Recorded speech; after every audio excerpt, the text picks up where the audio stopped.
Hello, I'm moderator, joined by Elise Randolph for the upcoming match in this Alliance tournament between Northern Coalition Dot and Test Alliance Please Ignore.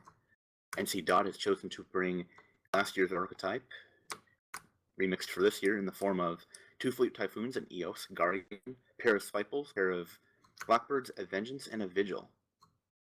And Test, you'll see them in red. They're bringing a pretty wild setup that I don't think many people expected, or many people will expect. We see a double Widow, double Blackbird ECM team with a Typhoon, a Damnation to Run Links, 2 Frigate Logi in the form of Beacons, and then just 2 Purifiers to round things out.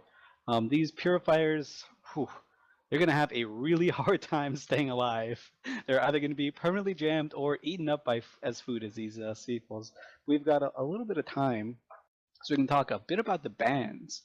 Test banned the Fiend and the Oneros, which is interesting because the Fiend is a ship that was brought out by NC Dot earlier today. We didn't catch it on our main stream, but it was on the secondary stream, and we'll probably get a highlight of it later. But what do you think about that ban? Do you think it's worth for NC Dot to field the Fiend early to burn a ban this quickly? I think it's a good ban for Test. They are showing 2 different things with this Fiend and Oneros ban. They don't want to fight the Fiend, I think, because they haven't practiced against it. They don't know how to deal with the Fiend, and as a result, they just don't want to have to worry about it. And that's why NC Dot brings it right in round 1, so that they have to force a ban out of someone who doesn't really know how to deal with that kind of a heavy hick. So then you ban the Oneros if you're Test because you don't want to deal with any sort of a fast armor comp. And I think that's a good pick for a Test because a faster armor comp has issues getting damage applied to it if you're in any sort of a missile damage setup, which is exactly what Test Alliance Ignores in right now. Walk us through a bit of the NC Dot bans. The NC Dot banned a Hyena and a Barghest, which I guess you ban a Barghest to get people out of the sort of the shield sort of archetype that we saw earlier, because without the Barghest, it's kind of hard to do with only Scorp Navy issues. And the Hyena, I don't know, I think it's just a solid ban. It's a really strong painter. Like, these painters would have decimated the Svipples and probably the Guardian a bit as well. It's interesting to see the warp bans that NC Dot chose. No one came into Beacon at 0. NC Dot came in staggered with some of their support at 20 and the rest of their support at 50. Meanwhile, Test just came in straight in at 50. They're not 100 kilometers away from each other, obviously, because they came in at a bit of a short angle, so about between 60 and 80 kilometers from each other. So Test is really going to like this warp in. Gives them a chance to get their Widow jams off. Man, can you see, are these Widows with Torps? I know in Alliance Tournament 11 and Alliance Tournament 10 we saw PL bring Widows.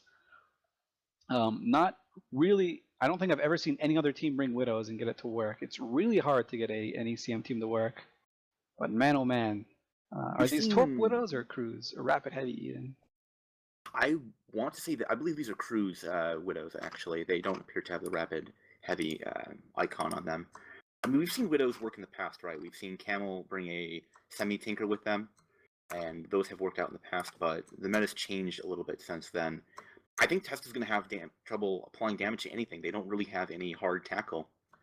That's true. I definitely repressed that moment when Camel took the Widows and the Atomic Tinker, because it did knock PL out of the tournament, so that's why I'm not going to remember that one ever. But the match is starting right now. We'll see how this goes.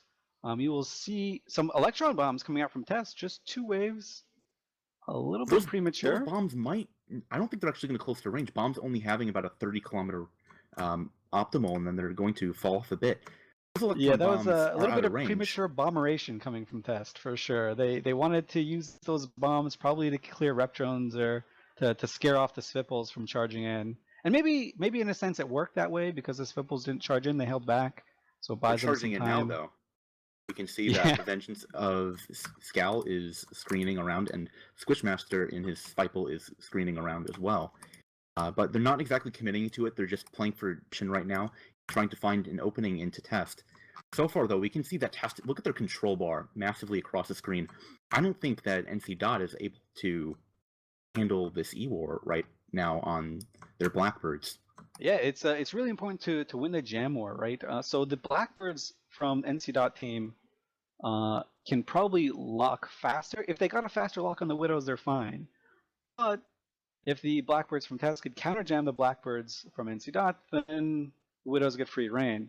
It does kind of look like Test Widows do have free reign. They have jam effects on them, but they are not jammed. You can see Test control bar is completely filled up, so that they are jamming everything they're trying to do, and you can see they're spreading their jams perfectly. Meanwhile, Northern Coalition, the NC Dot team, they've only got one set of jammers trying to jam a Blackbird, and it currently failed. So Test firmly wins the EWAR team. The EWAR battle, but they're losing a Deacon right now. Yeah, that Deacon needs to have rep bots put on him. If he's going to hold, he's taking too much damage. We can see the medium bots now finally get onto him to stabilize. And that Spiteful is heavy grappled, painted, and nuded. I don't think that the logistics in Kralor in his Guardian are going to actually be able to sustain that Spiteful. No, the Spiteful is really, really, really in close on top of that Test team. He does not want to be there. He wants to be a little bit further back. He does not need to be all up in his business. I guess he just wanted to get up on the Deacons and blap them down, but he's going to pay with his life. First blood goes to Test with his cool-looking Widow team. Now we've got another Grappler and a Paint and a Web onto the next Spiteful of Poplar Row. Test is playing this rather well. The Spiteful's don't need to be committing into this range. The more and more ships that NC Dot loses, they free up jams for the Widows and the Blackbirds to just increase their jamming potential even more. And that is definitely the biggest hurdle of an ECM team, right? This Guardian has no lock.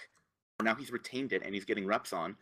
But Poplar is taking an appreciable amount of damage, and so far, Gideon and his Deacon is surviving just fine. Yep, we saw a little bit of damage come out all over the place. Looks like just maybe a smart bomb from a Typhoon or something. Yeah, it looks like the HB Wildcat. Nope. Yeah, he is smart bombing a little bit, trying to kill some drones. And the Deacon goes down. Big advantage for the NC Dot team. They kill off half of Test Logi. NC Dot is playing this transition perfectly. In order to recover, they needed to get rid of those rep buffs. So what they did is they sent the Typhoon fleet issues on top of the Deacons at 0, and they smart bombed the drones away. With that, the Deacons weren't able to sustain damage, and so far, the Guardian has regained lock onto Poplar Row and is able to sustain him in his Spiteful.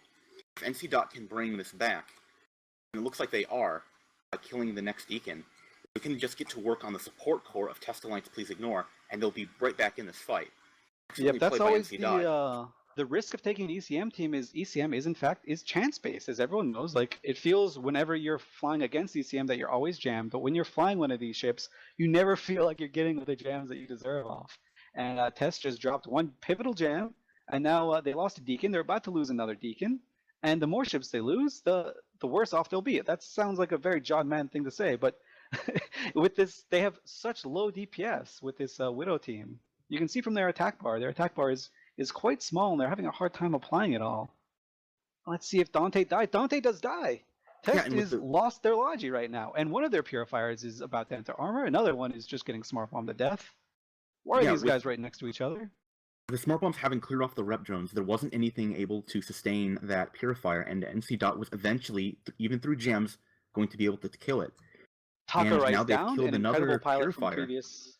Taka Rice was a really great pilot in previous Alliance tournaments, and Holy Shorty is going down too. That's 2 Purifiers done in short order. NC Dot, they lost one Spiteful, but they've got everything else left. This is amazing, and now the Test Blackbirds are taking a lot of damage. They're clumped up and caught. Yeah, with these Purifiers completely gone for Test Alliance, Please Ignore. Armor Widow's not exactly known for having a lot of damnations, and a Typhoon not doing a lot of damage. The Fleet Typhoon's in about half armor, but once this Guardian gets a new lock back on the Fleet Typhoon, he should hold just fine. Test has dropped below the threshold that they need to actually kill any of these battleships, and with this, NC Dot has managed to swing the match, and they should take it. Yep, unless Test get really, really lucky with some jams. You can see the HB Wildcat, nope. He is catching back up. Krailer in the Guardian is doing some good work. Test, maybe a little bit of a piloting snafu. All of their ships are battle balled together. When you have these Blackbirds and stuff, you don't need to be close to one another. Obviously, the Deacon does kind of force you to be a little bit closer, but you don't have to be sitting literally right next to one another to do it. So, wow. Test has tried to shift their damage off to Necro, but the Guardian is now catching him. Jammed for a little bit, but even in half armor, I don't think they're going to be able to kill him, and we can see he gets right back up. As soon as Janus dies, they're going to go on to Jason next in the Blackbird, and with that, I don't see how Test can possibly come back. Their attack bar has just dropped so low, and They they have definitely need really a no visit damage. from RNGesus to get their jams to go off perfectly, but it doesn't look like it's going to happen. At this stage, do you think you just throw all your jams on the Guardian and pray, or what do you do here? I mean, you have to put some jams onto the Blackbirds, right, so you don't get counter jammed. You have to put some jams on the Fleet Typhoons in order to be able to stem the loss of blood onto your ships. I think Test has just completely lost control of this match. And it looked so dominant for them. They won the control fight early on. They won the E-War battle. They had pretty good positioning. NC made one small mistake with one of their Svipples, got an unlucky jam on their Guardian, or just a jam on their Guardian, not really that unlucky when you bring an ECM team. And man, the composure of this DHB Wildcat-led NC team to just stay in the fight when it looked like things were going grim, that is definitely a thing of tournament veterans that you see. And that's probably what DHB Wildcat brings to this NC team more than anything else. He is well known and well respected in the AT community and the competitive EVE community because he's always been around. His theory crafting is solid, and his leadership is pretty sound. Yeah, Northern Coalition, they had their backs up against the wall. They needed to make a play. They made exactly the right call in order to remove the Logi on Test Alliance. Please ignore side. And they were able to then swing the match in their favor.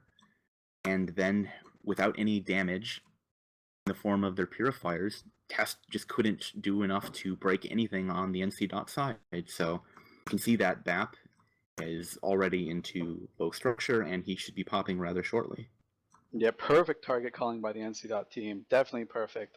They knew exactly what the targets were to take out and the order to take them out.